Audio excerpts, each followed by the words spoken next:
हे smart people. सो आज हम पहुंच चुके हैं हमारे एनसीईआरटी एग्जाम्पलर के structural organisation in animals that means animal tissue के चैप्टर पे, और इसके सभी हम एनसीईआरटी के सवाल लगाने वाले हैं। इन सवालों में आपको मेन बात ध्यान क्या रखनी है कि जो भी नई बात आपको दिखाई दे तो यार उसको आप साइड में नोट बना के लिख लीजिए, और हर सवाल में मैं कोशिश करता हूँ कि यार उस सवाल के पीछे का जो कॉन्सेप्ट है वो आपको एक बार ज़रूर रिवाइज हो जाए, right.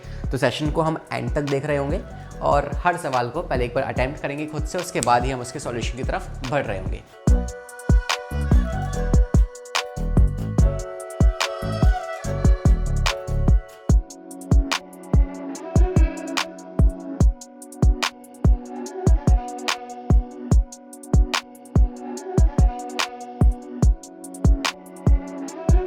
Starting with the very first question is saying which one of the following type of cell is involved in making the inner wall of large blood vessels। तो जो आपकी बॉडी में ब्लड वेसल्स होती है ना, उन blood vessels की जो इनर मोस्ट लेयर है वो कौन सी सेल से मिलके बनती है। तो होपफुली आपने इसका आंसर गेस कर लिया होगा। मैं आपको हल्का सा बेसिक और बता दूं कि जो आपकी ब्लड वेसल्स होती है ना, ब्लड वेसल्स, वो ब्लड वेसल्स ना एक्चुअली आप कह सकते हैं कि तीन तरह की होती है। लाइक जो एक मान लो कोई एक ब्लड वेसल है, इस वेसल के पास ना तीन लेयर्स होंगी, inner most, middle one and upper most, outer most. Okay, तो जो इनर मोस्ट लेयर या आउटर मोस्ट जो लेयर होती है उसे आप कहते हो ट्यूनिका एक्सटर्ना। जो मिडिल वन होती है उसे आप कहते हो ट्यूनिका मीडिया, और जो इनर मोस्ट होती है उसे आप कहते हो ट्यूनिका इंटरना या एडवेंटिशिया। ओके, तो ये जो आपके पास लेयर्स है ना, इन लेयर्स की अगर बात की जाए तो आउटर मोस्ट या इनर मोस्ट लेयर जिसकी हम बात करेंगे वो तो आपकी सिंपल स्क्वेमस सेल से बनी होती है, सिंपल स्क्वेमस एपिथेलियम, राइट, या जिसको आप एंडोथीलियम भी कहते हो, एंडोथीलियम। वहीं पर अगर हम ट्यूनिका मीडिया की बात करें तो ये आपकी बनी होती है स्मूथ मसल से, right, smooth muscles, and it is the thickest one. तो अगर हम बात करें आर्टरीज में या वेन्स के अंदर है ना, कैपिलरीज तो वैसे भी एक सिंगल सेल की लेयर होती है, राइट, लेकिन जो आर्टरीज और वेन्स होती हैं उसमें tunica media is the thickest one, तो we can say it is thickest. Okay, वहीं हम बात करें ट्यूनिका एक्सटर्ना के बारे में, तो ट्यूनिका एक्सटर्ना जो है ये आपकी बनी होगी सिंपली आप कह सकते हैं यू कैन से एरियोलर टिश्यू से या लूज कनेक्टिव टिश्यू से, लूज कनेक्टिव टिश्यू से आपकी बनी होगी। अब इस सवाल पे वापस आते हैं, तो आपकी जो ब्लड वेसल्स होती हैं उसकी internal layer which is tunica interna या adventitia, it is made up of simple squamous cells. Simple squamous cells जो होते हैं ये टाइल लाइक या फ्लैट सेल्स होते हैं, राइट, इस तरीके से। तो ऐसे जो टाइल लाइक सेल्स होते हैं या फ्लैट सेल्स होते हैं उन्हें कहते हैं सिंपल स्क्वेमस, और ये आपके पाए जाएंगे यू कैन से एल्वोलाई, है ना, एल्वोलाई की जो इनर लाइनिंग है वहाँ पाए जा सकते हैं, ब्लड वेसल्स की इनर वॉल में पाए जा सकते हैं, तो इन जगहों पे ये आपको मिल जाएंगे। आते हैं अगले सवाल पे। Question number 2 is saying which of the following categories has the adipose tissue belongs. तो इन चारों में से जो एडिपोज टिश्यू है वो किस में से बिलोंग करता है। Now once again easy question, अगर आपने हल्का फुल्का आपको आइडिया भी है कि यार कनेक्टिव टिश्यू कितने टाइप का होता है तो आप इसका आंसर इजीली दे सकते हैं, राइट। तो आपको पता है कि यार जो कनेक्टिव टिश्यू होता है ना, कनेक्टिव टिश्यू बेसिकली तीन तरह का होता है। एक होता है लूज कनेक्टिव टिश्यू, एक होता है डेंस कनेक्टिव टिश्यू, और एक होता है स्पेशलाइज्ड कनेक्टिव टिश्यू, राइट। तो इसमें से अगर हम बात करें लूज कनेक्टिव टिश्यू के बारे में ना, तो लूज कनेक्टिव टिश्यू जो होता है ये फर्दर दो तरह का होता है। एक को आप कहते हो एरियोलर, और एक होता है एडिपोज, राइट। वही अगर हम बात करें डेंस के बारे में तो ये आपका दो तरह का होता है। एक को आप कहते हो इर्रेगुलर एंड एक को आप कहते हो रेगुलर। तो one we have regular dense connective tissue, और एक होता है आपके पास irregular dense connective tissue. Sir ये इरेगुलर और रेगुलर किस बेसिस पर नाम दिया गया है? ये नाम दिया गया है उनके अंदर प्रेजेंट फाइबर्स जो है उनकी अरेंजमेंट कैसी है, whether it's a regular manner, parallelly वो अरेंज है या इरेगुलरली अरेंज है। स्पेशलाइज्ड जो है ये बहुत तरह के होते हैं, लाइक आप कह सकते हो पिगमेंटेड हो गए, स्केलेटल हो गए, ठीक है, फ्लूइड हो गया, फ्लूइड कनेक्टिव टिश्यू, ठीक है। तो ऐसे ही बहुत तरह तरह के डिफरेंट, रेटिकुलर हो गए। सो मल्टीपल टाइप्स आएंगे, मगर हमारा मेन फोकस किस पे है कि भाई बताओ एडिपोज टिश्यू किसका होता है। तो एडिपोज टिश्यू जो होता है वो आपका कनेक्टिव टिश्यू का पार्ट होता है। और if you remember, so adipose tissue जो होता है ये आपकी जो हाइपोडर्मिस है उसकी फॉर्मेशन में भी मदद करता है, राइट। स्किन में जो we have the epidermis, then dermis, then hypodermis, तो वहाँ पे भी इसका इस्तेमाल होगा। आते हैं अगले सवाल पे, कह रहा है which one of the following is not a connective tissue. इनमें से क्या है जो कनेक्टिव टिश्यू नहीं है। तो भाई आपका जो ब्लड कनेक्टिव टिश्यू है वो आपके फ्लूइड कनेक्टिव टिश्यू का पार्ट होगा, which is a kind of a specialised connective tissue, okay. तो ब्लड इसमें आ जाएगा, कार्टिलेज भी उसमें आ जाएंगे, कार्टिलेज जो है ये भी इसी का पार्ट हो जाएगा। बाकी आपका जो रेगुलर है इसमें आपके टेंडॉन्स एंड लिगामेंट्स आ जाते हैं, ठीक है। बोन्स जो हैं ये भी आपका उसी का पार्ट हो जाएंगी। मसल्स जो है ना ये मस्कुलर टिश्यू का पार्ट है, नॉट अ कनेक्टिव टिश्यू। तो we have the skeletal tissue, यहाँ पे आपका बोन्स आ जाएंगी, ठीक है। तो मसल्स जो हैं they are not the part of your what connective tissue, तो ये कनेक्टिव टिश्यू का पार्ट नहीं होती है। अगला सवाल कह रहा है कि क्लाइटेलम जो होता है ना, पहली बात तो क्लाइटेलम किस में पाया जाता है, तो it is present in Pheretima और वी कैन से अर्थवर्म। तो ये अर्थवर्म में पाया जाएगा। एंड बेसिकली ये कौन कौन से सेगमेंट्स में पाया जाता है, तो you know we have the you can say earthworm जो है एनालिट्स से बिलोंग करते हैं। और एनालिट्स क्या होते हैं, ट्रूली सेगमेंटेड एनिमल्स हैं, मतलब they have the metameric segmentation. अब उनका जो रीजन होता है ना 14 से लेके 16 तक का, राइट। तो इस रीजन में क्या पाए जाते हैं, क्लाइटेलम पाए जाते हैं। What is clitellum? क्लाइटेलम जो है ये एक तरह का ग्लैंडुलर स्ट्रक्चर है। इट्स अ ग्लैंडुलर स्ट्रक्चर जो किस चीज़ में हेल्प करता है, पहली बात तो ये फर्टिलाइजेशन में मदद करेगा। बाकी इसके अलावा ये म्यूकस एंड एल्ब्यूमिन को सिक्रीट करता है, राइट। तो फर्टिलाइजेशन में हेल्प करेगा, म्यूकस एल्ब्यूमिन को सिक्रीट करेगा, तो इसके ये सारे फंक्शंस होते हैं, ठीक है। तो this is well although now earthworm हमारे सिलेबस में है नहीं, वो कट चुका है, बट स्टिल सवाल अगर आ रखा है तो हमने थोड़ा बहुत डिटेल्स इसकी डिस्कवर कर ली है यहाँ पे, ठीक है। अगले सवाल पे आते हैं, कह रहा है सीटाई जो होते हैं वो हेल्प करते हैं लोकोमोशन में in the earthworm, but they are not uniformly present. तो जो आपके सेगमेंट्स हैं ना अर्थवर्म के, वो सीटाई जो होते हैं ये लोकोमोटरी स्ट्रक्चर्स हैं, चलने में मदद करेंगे, लेकिन ये ना उस अर्थवर्म के सारे सेगमेंट्स में नहीं पाए जाते, सिर्फ कुछ पर्टिकुलर सेगमेंट्स में ही पाए जाएंगे, ठीक है। Let's talk about it. तो पहली बात तो सीटाई होते क्या है ना, सीटे। तो ये सीटे होते क्या हैं, पहले ये बात करते हैं। तो देखो अगर मैं अर्थवर्म, जैसे मान लो ये अर्थवर्म है, तो इस अर्थवर्म की अगर मैं स्किन की लेयर्स की बात करूँ ना, तो कौन सी लेयर कहाँ पाई जाती है, तो सबसे ऊपर कौन सी लेयर होगी, उसके अंदर कौन सी लेयर, उसके अंदर कौन सी layer. Let's talk about that first, okay. तो अर्थवर्म में सबसे बाहर की जो लेयर आप देखोगे ना वो होगी cuticle. Cuticle is the outermost layer. Cuticle layer के अंदर आपको मिलेंगे कुछ cells which are cuboidal cells, these kind of cells, ठीक है। इसके अंदर आप जाओगे तो आपको कुछ सर्कुलर स्मूथ मसल्स मिलेंगी, फिर आपको मिलेंगे लॉन्गिट्यूडनल मसल्स, और फिर उसके अंदर आपको मिलेंगे सीलोम, जो इसका बॉडी का अंदर वाला पार्ट होगा, जो भी फ्लूइड होगा, ठीक है। तो ये हो जाता है भाई सीक्वेंस किसकी, अर्थवर्म की स्किन का। आउटर मोस्ट क्यूटिकल, उसके बाद क्यूबॉइडल सेल्स, देन उसके बाद आपको मिलेंगी ये circular smooth muscles, circular smooth muscles. उसके बाद नेक्स्ट आपको मिलेंगे लॉन्गिट्यूडनल स्मूथ मसल्स, और फिर उसके अंदर क्या मिलेगा आपको, सीलोम मिल जाएगा, ठीक है। मगर मुद्दे की बात क्या है कि भाई सीटा पाए कहाँ जाते हैं, तो ये जो सीटे हैं ना, ये सीटे आपको मिल जाएंगे इस जगह पे, यहाँ पे ये एक सीटे सैक, और सीटे सैक में आपको सीटा लगा हुआ दिख जाएगा। दिस इज होल सीटे सैक, सो इट्स सीटे sac in which you can see this सीटे, and these सीटे are nothing but the locomotory structure जो कि मूवमेंट में हेल्प करेंगे, ठीक है। तो इसकी अलाइनमेंट होती है। अब कहाँ नहीं पाए जाते हैं, तो याद रखिएगा ये आपको फर्स्ट सेगमेंट में नहीं मिलेंगे, first segment of the earthworm, last segment में नहीं मिलेंगे, और क्लाइटेलर में नहीं मिलेंगे, ठीक है। इन 3 जगहों पे ये नहीं मिलेंगे, बाकी जगहों पे आपको मिल सकते हैं। तो वी कैन से कि सवाल कर रहा है कहाँ you can say locomotion in earthworm but are not uniformly present, in all the segments they are present in, ये कहाँ प्रेजेंट होते हैं, तो ये पाए जाते हैं आपके मतलब पूरी बॉडी में ही पाए जाएंगे, बस एक्सेप्ट ये 3 जगह।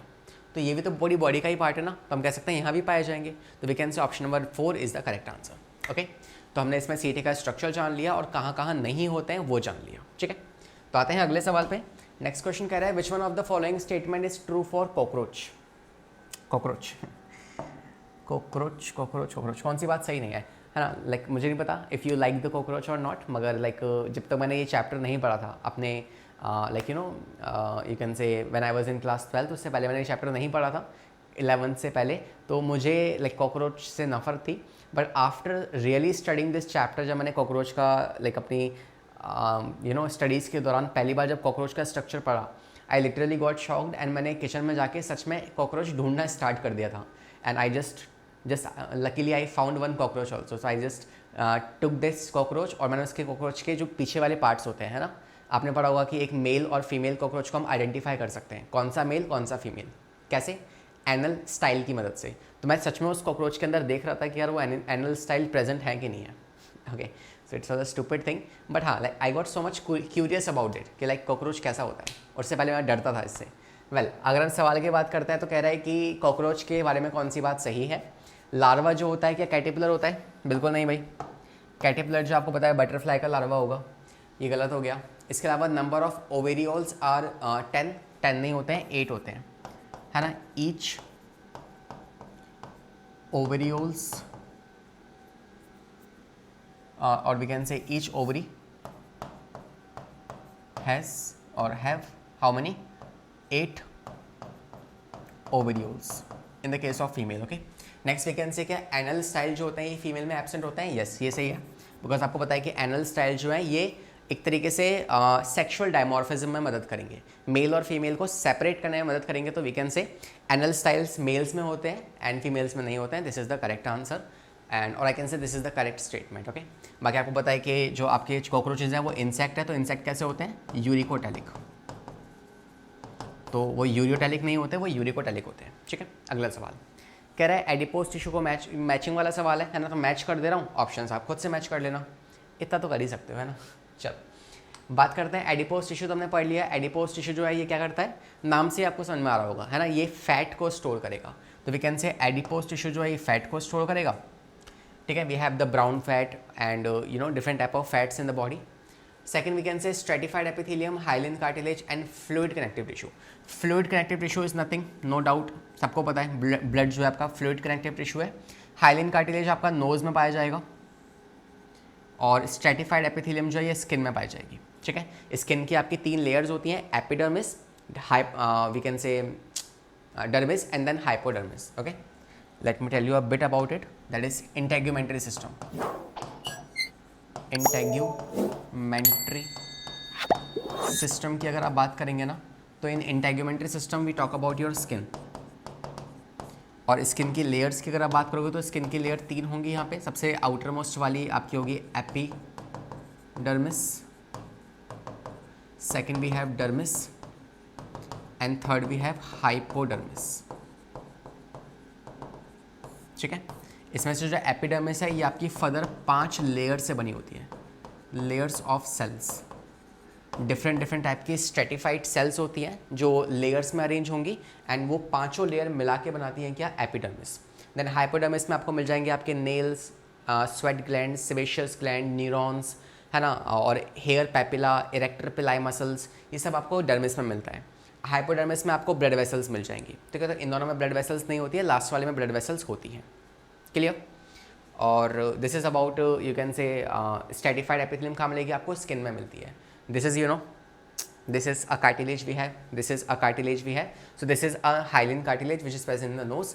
तो फुली ये सब आपने मैच कर लिया होगा। आते हैं अगले सवाल पे, इजी था, है ना। अगला सवाल देखो, कह रहा है हर अगेन मैचिंग वाला है, फिर से मैच करते हैं एक बार। ठीक है, लेट्स टेक दिस चैलेंज और इसे भी मैच कर लेंगे अपन लोग। हर्मैफ्रोडाइट्स क्या होते हैं आपको पता है, जैसे अर्थवर्म इज एन हर्मैफ्रोडाइट, जहाँ पे मेल और फीमेल दोनों ही एक ही बॉडी में प्रेजेंट होंगे, है ना। तो it's like we can say male testis and ovaries जो हैं जब वो एक ही बॉडी में प्रेजेंट हो उसे कहते हैं हर्मैफ्रोडाइट condition.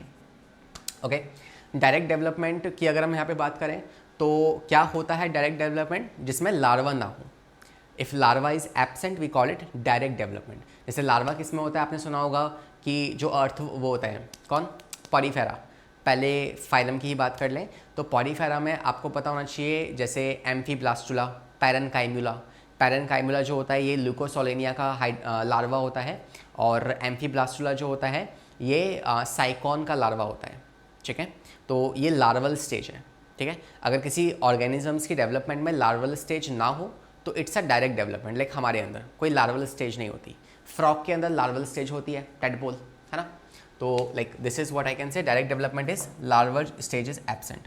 Third, chemo receptors and blood glands in the earthworm. Blood glands क्या करेंगे आपको पता है कि प्रोड्यूस करेंगे आपकी ब्लड सेल्स और हीमोग्लोबिन, और कीमो रिसेप्टर्स क्या सेंस करेंगे आपके सेंसरी केमिकल सब्सटेंसेस। तो अकॉर्डिंगली आप इसको मैच कर सकते हो। सो नेक्स्ट सवाल पे आते हैं। अगेन एक और मैचिंग वाला सवाल आ गया है ना, तो बहुत सारे मैचिंग वाले सवाल आ रहे हैं। सो पहले यहाँ पे अगर हम मैच करना स्टार्ट करें तो आपको सिंपली दिख रहा है इस क्वेश्चन के अंदर कि स्पर्मेटोफोर क्या होंगे, जो बंडल ऑफ स्पर्म्स होगा, है ना। Spermatophore like we have a chamber in the female also जो कि स्पर्म्स को स्टोर करेगी, राइट। सिमिलरली ओवेरियोल्स क्या होते हैं, तो फीमेल्स में आपको पता है कि ओवीपोजिटर जो होती है वो इस तरीके से ओवेरियोल्स बनाती है, जहाँ पे आपको पता है कि लाइक यू नो 8, हर एक ओवरी में 8 ओवास इस तरीके से अरेंज होंगे, 8 ऊपर 8 नीचे। So we can say total 16 जो है वहाँ पे आपको ओवास मिल जाएंगे। तो ओवेरियोल्स क्या है, these are the chain of development of ova. ठीक है, इसके अलावा फेलोमियर्स क्या होते हैं और गोनेपोफोर्स क्या होते हैं, तो याद रखिएगा जो जेनाइटल ओपनिंग्स होती है ना, जेनाइटल ओपनिंग्स ये दोनों में होती है, मेल में भी और फीमेल में भी। तो जो मेल कॉकरोच है ना, मेल कॉकरोच के अंदर जो जेनेटल ओपनिंग्स है उसे आप फेलोमियर्स कहते हो। ठीक है, ये राइट लेफ्ट दोनों होंगी। राइट साइड जो होगी वहां पे आपको राइट वाली जो है वो हुक्स बनाएगी, और लेफ्ट वाली जो है वो स्यूडो पेनिस बनाएगी। ठीक है, तो ये स्यूडो पेनिस हो गया, टिंटिलेटर्स हो गए, टिंटिलेटर्स, राइट। इसके अलावा आप कह सकते हो हुक्स की फॉर्मेशन, ताकि जब सेक्सुअल इंटरकोर्स होगा तो यू नो मेल जो कॉकरोच है वो फीमेल की बॉडी को होल्ड कर सके, तो वहाँ पे हुक्स पाए जाएंगे। ठीक है, तो इस तरीके से ये होगा। ऐसी फीमेल के अंदर भी जेनेटल ओपनिंग्स होती हैं, बट ये जो फेलोमियर्स हैं ये आपको मेल वाले में मिल जाएंगे। तो this is what I can say कि क्या है ये phallomeres, these are nothing but the external genitalia. ठीक है, so this is external genitalia. And gonopods क्या हो जाएगा, this is nothing but opening of ejaculatory duct. तो अकॉर्डिंगली आप मैच कर सकते हैं। I think option is matching A, fourth option और B. Okay, this is the correct answer. एक और मैच आ गया भाई, इसे भी कर लो। करेक्ट टच के लिए कौन होगा, स्मेल के लिए कौन होगा, क्रेनियल नर्व्स किसका पार्ट है, मेडुला ऑब्लंगाटा किसका पार्ट है। तो भाई सिंपल सी बात है, मेडुला ऑब्लंगाटा जो है आपको पता है कि ब्रेन में we have the occipital lobe. In the occipital lobe हमारे पास क्या होता है, मेडुला ऑब्लंगाटा, जिसकी एक्सटेंशन आगे जाके स्पाइनल कॉर्ड बनाती है, और ये कहाँ से बाहर निकलती है, फोरामेन ऑफ मैग्नम से, राइट। तो ये हो जाएगा फोरामेन ऑफ मैग्नम। ठीक है, जो कि आपको पता है कि आपका होल है क्रेनियम या स्कल के अंदर जो होल होता है उसे कहते हैं foramen of magnum. Now I have a question for you, बताओ सबसे बड़ा फोरामेन, सबसे बड़ा जो होल है बॉडी के अंदर, है ना, वो कहाँ पाया जाता है। Hint I can give you, hint है आपका पेल्विक रीजन में पाया जाता है, बताओ उसका नाम क्या है, कमेंट करना मुझे। बाकी इस पर आगे आते हैं। क्रेनियल नर्व्स की अगर हम बात करें तो क्रेनियल नर्व्स जो है ना वो आपका किसका पार्ट है, नेजल एपिथेलियम का, सेंसरी पेपिले का, या peripheral nervous system. So it's a part of peripheral nervous system. Touch जो है वो उसके लिए कौन रिस्पॉन्सिबल होंगे, तो टच के लिए आपके सेंसरी पेपिले रिस्पॉन्सिबल होंगे, और स्मेल या फ्रेग्रेंस के लिए नेजल एपिथेलियम होगी। Simple, nothing complicated, and share we complete all the questions. ठीक है, तो छोटा सा चैप्टर था, इजी चैप्टर था, मतलब चैप्टर छोटा नहीं है बट क्वेश्चंस थोड़े से थे इसके। ऑल दो जब आप चैप्टर पढ़ना स्टार्ट करेंगे तो ये चैप्टर थोड़ा सा लेंदी हो सकता है, मगर इजी चैप्टर है, नथिंग हार्ड और कुछ कॉम्प्लिकेटेड नहीं है इसमें। अर्थवर्म जो है वो इस टॉपिक से कट चुका है आपका, लेकिन फ्रॉग और कॉकरोच स्टिल आपको पढ़ना है। So all the very best, पढ़ाई करते रहें, सेफ रहें, और हम मिलेंगे हमारे आने वाली मुलाकात में। If you like the session, hit the like button. Will see you in the upcoming classes. Bye bye.